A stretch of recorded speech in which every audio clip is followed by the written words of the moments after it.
Encore pire, puisqu'il paraît qu'on n'est pas rentré dans le pire.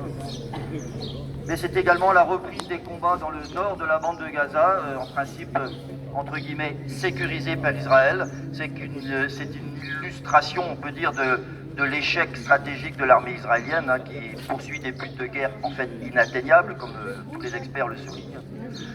J'avais prévu de vous lire une petite brève à ce sujet trouvé dans le Ouest France d'hier. Et je l'ai oublié, donc je vais vous faire de mémoire, mais ça m'a particulièrement marqué. C'est-à-dire que cette actualité des bombardements, des actions militaires qui continuent à Gaza avec des victimes et des victimes tous les jours, ça donnait lieu hier dans notre quotidien régional à un petit, comment on appelle ça, une petite brève, plus, qui s'intitulait « 5 soldats israéliens tués ». Et qui soulignait, qui a donné l'information que 5 soldats israéliens avaient été effectivement tués par un tir ami, qui plus est, par un tank israélien, et qui rappelait que depuis le début de l'offensive, je crois que c'était à peu près 270 soldats israéliens qui ont perdu la vie à Gaza. Et puis, il y avait comme une phrase, juste à la fin de cette petite brève, pour rappeler qu'il y avait aussi 35 000 morts, essentiellement des civils. Voilà, cette façon de traiter l'information m'a particulièrement sidéré. 5 morts israéliens à Gaza. Ceci dit, quelques jours auparavant, je ne vais pas me mettre Ouest France à dos, il y avait un excellent article de Ouest France sur une autre actualité d'Israël et la Palestine, un excellent article dans Ouest France sur les premiers témoignages qui sortent des camps spéciaux créés par Israël pour accueillir, entre guillemets, tous ceux qu'ils arrêtent dans la bande de Gaza, dans le désert du Negev en particulier. Des témoignages édifiants sur les témoignages de torture, de mauvais traitements, sur on va dire le statut, alors qui est appelé le statut Guantanamo, par référence au camp américain ouvert à Guantanamo suite à la guerre en Afghanistan, c'est-à-dire en fait une absence totale de statut, une absence totale de droit pour les prisonniers. Et les premiers témoignages, parce que à force d'arrêter du monde, ils sont obligés d'en relâcher, et ceux qui en sortent témoignent de ce qu'ils ont vécu, et c'est un véritable enfer. Et là, le West France faisait un excellent papier. Donc, autre témoignage qu'on a eu ces derniers temps, c'est la découverte de la semaine dernière de charniers qui posent d'énormes questions. Donc là, on peut dire qu'il y a aussi des choses qui commencent à remonter et qui questionnent l'armée la plus morale du monde, comme dirait notre ami Bernard-Henri Lévy. Voilà, donc c'est aussi l'actualité. Plus localement, c'est en France, le refus du bureau de l'Assemblée nationale de créer un groupe d'amitié France-Palestine à la place du groupe d'études à vocation internationale sur la Palestine qui était déjà existant. Alors c'est totalement anecdotique, mais c'est très symbolique. C'est un refus sans vote, hein, donc de créer un groupe d'amitié France-Palestine comme il en existe pour un tas d'autres pays à travers le monde. C'était une requête transpartisane. Vous pouvez le juger, c'était une requête à l'initiative du député Modem. Le Modem qui est associé à la majorité, un Richard Ramos, qui parle d'une erreur historique.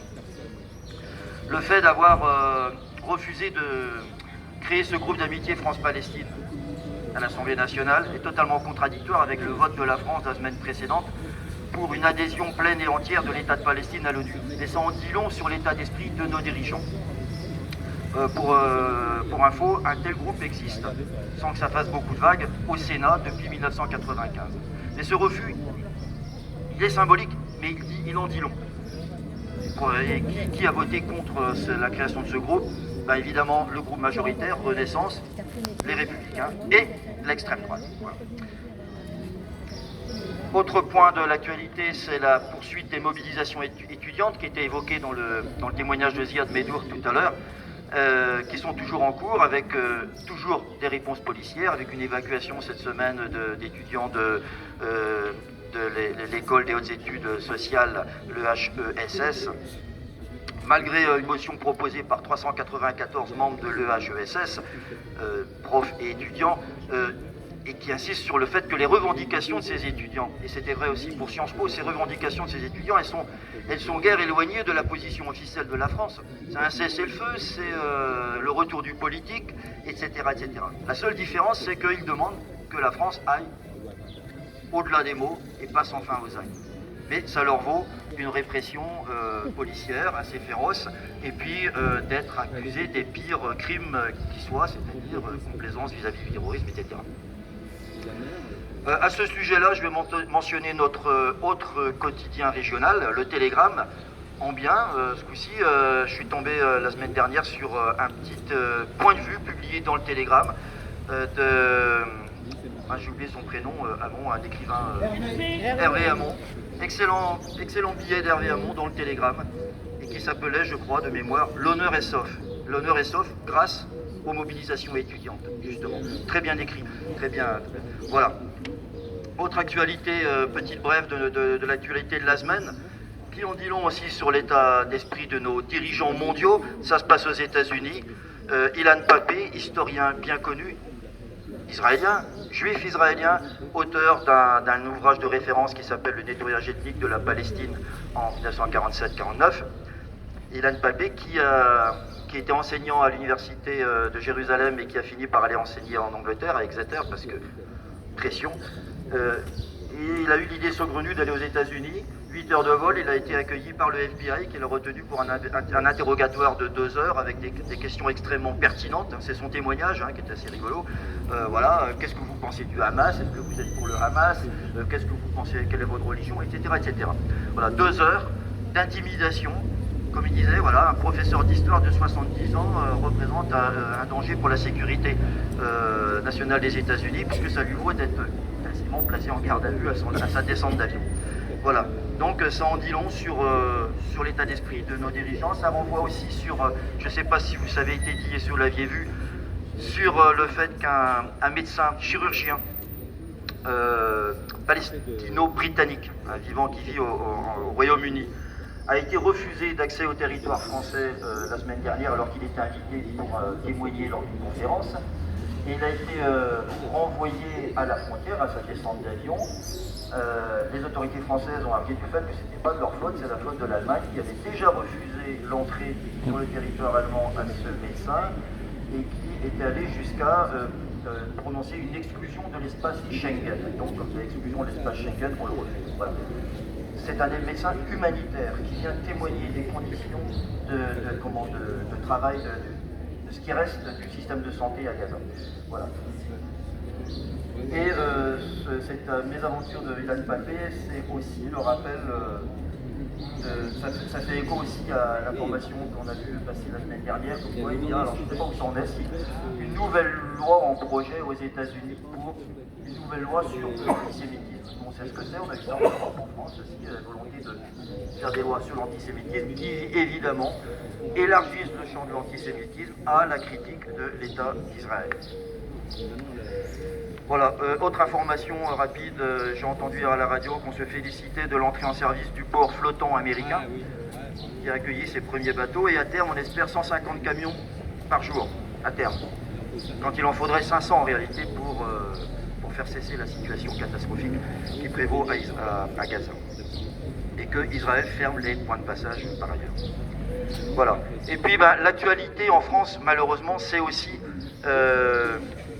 l'attentat ou la tentative d'attentat d'hier à la synagogue de Rouen par un individu dont on ne saura pas grand-chose puisqu'il est mort, mais qui immédiatement déclenche toute une série de réactions. Alors ça nous ramène, là moi ça m'a ramené au communiqué, non pas au communiqué de la FPS nationale qu'on a lu tout à l'heure, mais au communiqué de la FPS Trégor pour rappeler à la manifestation d'aujourd'hui, où on rappelait que si c'est bien l'anniversaire de la Nakba pour les Palestiniens, l'anniversaire de la catastrophe pour les Palestiniens, c'est aussi cette semaine, le 15 mai, l'anniversaire de la proclamation de l'État d'Israël. C'est donc un jour de fête en Israël, mais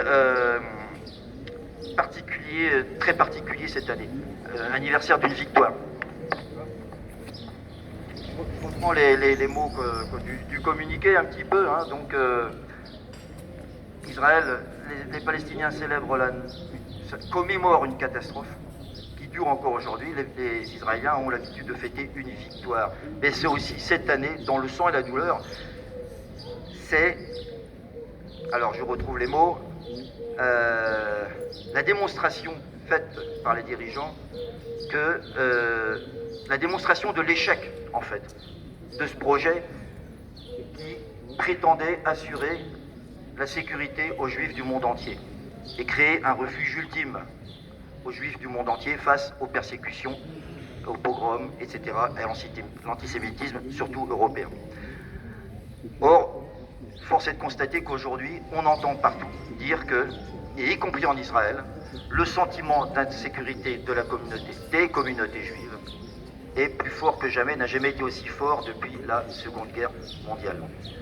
Preuve que la sécurité des uns ne peut se construire sur l'injustice faite aux autres, et que seule la justice pour tous pourra assurer à tous une paix durable dans la sécurité. Alors, cet événement de la synagogue hier nous ramène à cette question de la sécurité. Effectivement, il y a un sentiment d'insécurité qui, semble-t-il, n'a jamais été aussi fort dans les communautés juives de France, d'Europe, du monde entier. Donc pour moi, c'est la preuve, comme on le disait, de l'échec du projet. Et c'est surtout l'occasion d'un déchaînement de mauvaise foi, d'attaques contre nous. Parce que le fait de dire ce que je viens de lire, là, ça peut être retourné contre nous, effectivement. Comment vous faites le lien entre les actes antisémites qu'on voit fleurir un peu partout en France et la situation en Palestine et la situation des Palestiniens? Vous dites que c'est lié, que c'est le comportement d'Israël qui est en cause. Mais en disant cela, finalement, vous excusez, vous validez la violence faite aux Juifs. Vous excusez le terrorisme. Et on a entendu hier l'habituel chapelet de propos lénifiants Dupond-Moretti, Darmanin, mise en garde contre ceux qui vont attiser la haine, qui cherchent à attiser la haine en France, mise en garde contre tous ceux qui voudraient importer le conflit israélo-palestinien en France. Il faudra qu'on m'explique ce que ça veut dire importer un conflit. Est-ce que le fait de pavoiser la Tour Eiffel, par exemple, aux couleurs d'Israël, c'était pas un petit peu une importation de conflit à ce moment-là? Enfin bon, bref, on fait face à la même mauvaise foi, au même mépris pour tous ceux qui simplement entendent soutenir la cause palestinienne et une solution de justice en Palestine. Et puis, on peut dire aussi que moi je le ressens comme, j'imagine pas mal d'entre vous aussi, comme une insulte faite à des gens qui ont des valeurs qui sont le combat contre toutes les formes de racisme, d'ostracisme, etc. Qui sont les valeurs, par exemple, de la FPS. Alors, dans ce registre de la malveillance de ceux d'en face, on avait parlé il y a 15 jours de la polémique des mains rouges, je ne sais pas si vous vous rappelez. Voilà, exploitation du symbole choisi par les étudiants de la main rouge qui pour eux voulait dire tout simplement vous avez les mains dans le sang, vous êtes complices, c'est le symbole de la complicité et qui a été interprété de façon tout à fait différente par ceux d'en face.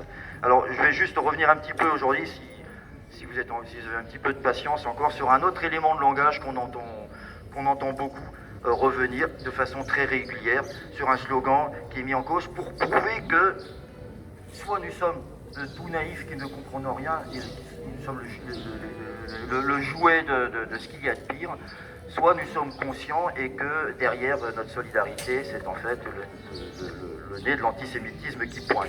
Alors ce slogan, c'est le slogan de la mer au Jourdain.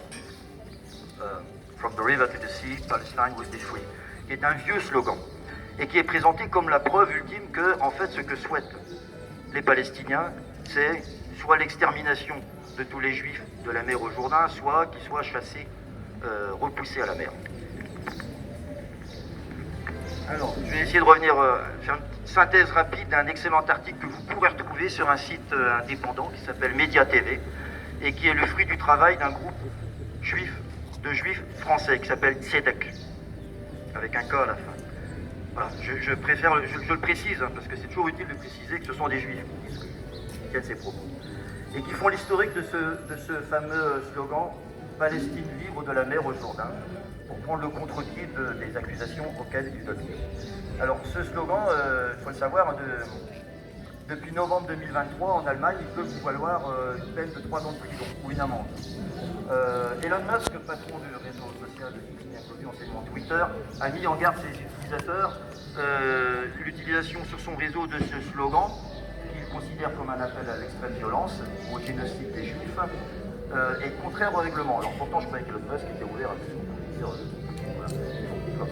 Le 6 novembre, aux États-Unis, une élue démocrate d'origine palestinienne a été pénalisée pour avoir utilisé ce slogan, puisqu'il s'agit pour ses collègues d'un cri de ralliement pour la destruction de l'État d'Israël. La Fédération de foot britannique a annoncé qu'elle consultera la police si des joueurs utilisent cette expression. Toujours en Grande-Bretagne, un député travailliste, Andy MacDonald, a été suspendu de son parti pour avoir déclaré dans une manifestation « Nous n'aurons pas de repos tant que nous n'aurons pas justice, tant que tous les peuples israéliens et palestiniens entre le fleuve et la mer ne pourront vivre en liberté et en paix. » C'est pourtant clair. Et voilà, entre la mer et la rivière, entre la mer et le Jourdain, c'est un slogan interdit. Et plus proche de nous, Caroline Yadan, élue macroniste, avait affirmé au mois de novembre aussi que ce slogan, c'est le slogan du Hamas, et qu'il exprime bien la volonté d'exterminer tous les juifs. Alors, premier point, est-ce que c'est un slogan du Hamas et de quand date-t-il? Non, ce n'est pas un slogan du Hamas, d'après les gens qui ont fait ces recherches. Ce slogan, il est né au moment des accords d'Oslo, quand l'OLP a décidé de signer les accords d'Oslo et d'accepter finalement, de valider finalement le partage de la Palestine, alors que jusqu'à présent, la charte de l'OLP appelait à la création d'un État palestinien laïque et démocratique, assurant l'égalité de droit à tous ses citoyens, quelle que soit leur religion ou leur origine. Un État démocratique de la mer au Jourdain. C'était le projet politique de l'OLP. Un État où tous les citoyens auraient une égalité de droit. C'est ça qui veut dire ce slogan. Ça n'est pas un slogan du Hamas pour appeler à pousser les Juifs à la mer. Ce slogan, il dit l'attachement du peuple palestinien à son territoire et il constitue aussi le projet politique du peuple palestinien qui aspire à la libération, à la justice et à l'égalité sur l'ensemble du territoire pour tous ses habitants. Alors, est-ce que, on revient sur l'idée, c'est la volonté de jeter les Juifs à la mer ou de les exterminer. Sur ce point, les rédacteurs de l'article, de Tzedek, donc, parlent des recherches de Shai Askani, je ne connaissais pas, mais qui est prof, je suis allé voir sur Internet, il est prof d'histoire et d'études juives à l'université de Maryland aux USA. Professeur donc en histoire et études juives à l'université du Maryland aux USA et qui a fait des recherches et qui dit que les appels au meurtre des Juifs ou à jeter les Juifs à la mer sont totalement absents des documents de propagande destinés aux Palestiniens et aux combattants arabes de la guerre de 48-49. D'après ces recherches, il ressort que les allégations concernant le projet de jeter les Juifs à la mer ces allégations proviennent au contraire de la propagande des forces sionistes à l'époque, peut-être, dit-il, pour encourager les combattants de la Haganah, la milice juive, à laisser le moins de Palestiniens possible dans les zones qui devaient devenir l'État d'Israël. Donc, un élément de langage qui a été créé plutôt côté juif pour galvaniser les troupes au moment de la guerre de 48.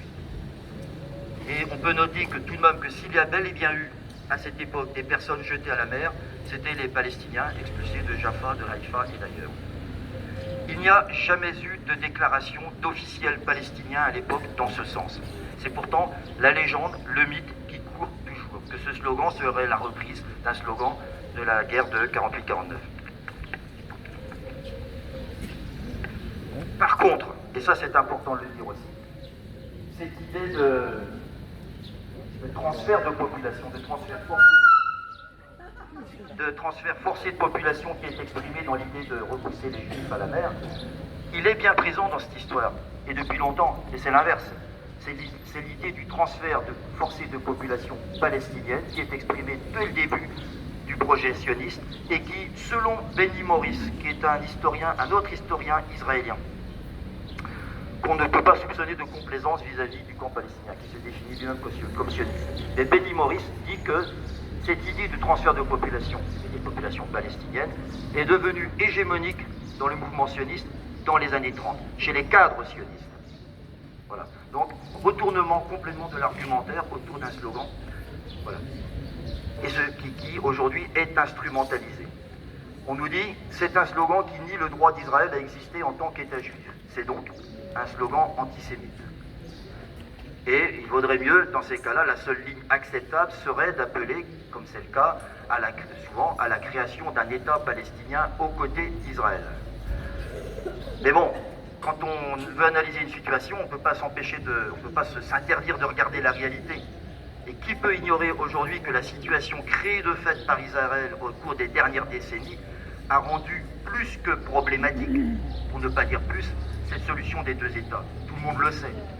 Et alors, dès lors, comment ne pas tolérer que certains cherchent et avancent d'autres solutions? Des solutions qui passeraient par la stricte égalité de droit pour tous les habitants du territoire de la mer au Jourdain, fût-ce au sein d'un seul État. C'est le cas par exemple de l'intellectuel israélien Shlomo Sand qui est partisan d'un État binational. C'est aussi le cas de Rima Hassan,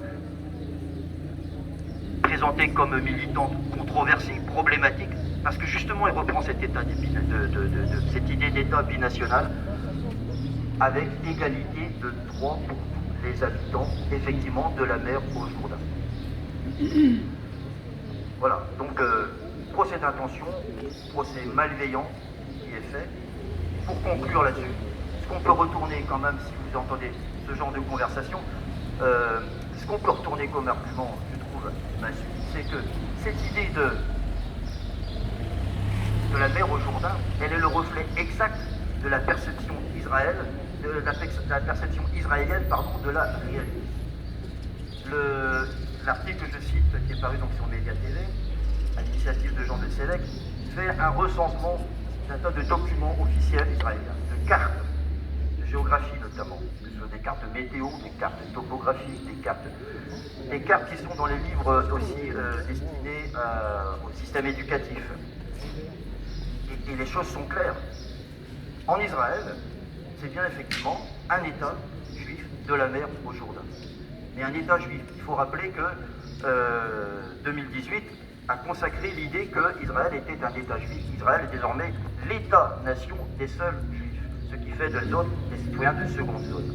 Donc cette idée d'un État exclusif, de chasser l'autre d'un territoire ou d'asseoir une hégémonie sur un territoire qui va d'Israël au Jourdain, c'est plutôt côté israélien qu'il faut le chercher. Voilà, donc il y a plein d'exemples que je pourrais donner. Citer la charte du Likoud, parti de Netanyahou, 1977, charte du Likoud. Entre la mer et le Jourdain, il n'y aura que la souveraineté israélienne. C'est écrit dans la charte du parti qui est au pouvoir aujourd'hui. 2021, clip de campagne de Benjamin Netanyahou, où on voit apparaître sur la carte d'un territoire qui s'étend de la mer au Jourdain, on voit les mots « pour un seul État ».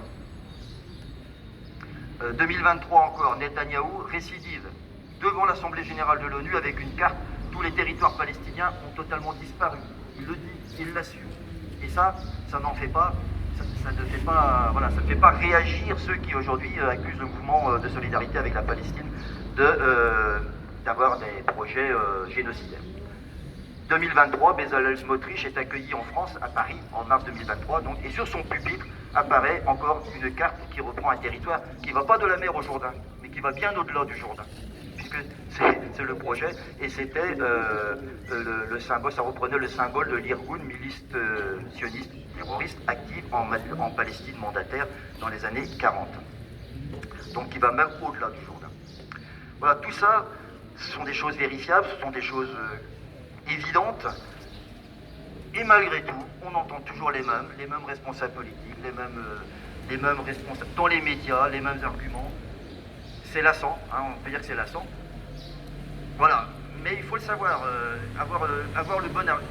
C'est un argument. Enfin, si j'ai pris le temps, peut-être que je vous ai un peu embêté avec tout ça, c'est un peu long, mais je pense que c'est important que chacun d'entre nous ait de temps en temps des arguments qu'on peut être déstabilisés par cette idée-là. Voilà, effectivement, de la mer au Jourdain, la Palestine sera libre, ça veut dire, bah oui, mais vous voulez chasser les Juifs. Eh bien, avoir quelques arguments, avoir quelques données en tête pour répondre facilement dans des conversations de salon où on peut être un petit peu déstabilisé. Non, c'est pas vrai, ça n'est pas né. Je ne nie pas que certains puissent avoir cette idée-là. Personne ne le nie. Hein. De la même façon que je ne nie pas que des gens aient l'idée lumineuse d'aller faire des tags antisémites sur des synagogues, voire de mettre le feu à des synagogues. Bon, c'est une évidence, mais c'est pas nous. C'est pas nous, c'est pas le mouvement de solidarité avec la Palestine dans son ensemble et dans son immense majorité. Par contre, en face de nous, oui, en Israël, l'idée d'un seul État qui va de la mer au Jourdain, voire même au-delà, c'est une réalité de tous les jours. Voilà, j'ai été un peu long comme d'habitude. Si je suis trop long, il ne faut pas hésiter à nous le dire, on essaie d'ajuster. Voilà, on se donne rendez-vous malheureusement, je suppose, la semaine prochaine, puisque donc tant que les choses n'évolueront pas dans le bon sens, on essaiera de maintenir la petite flamme à la et avec peut-être un changement de programme, je vous ai dit, sur le parcours. Je n'ai pas regardé l'heure à laquelle on est arrivé ici, il était peut-être midi passé. S'il est midi passé, on est sur. Donc merci à tous.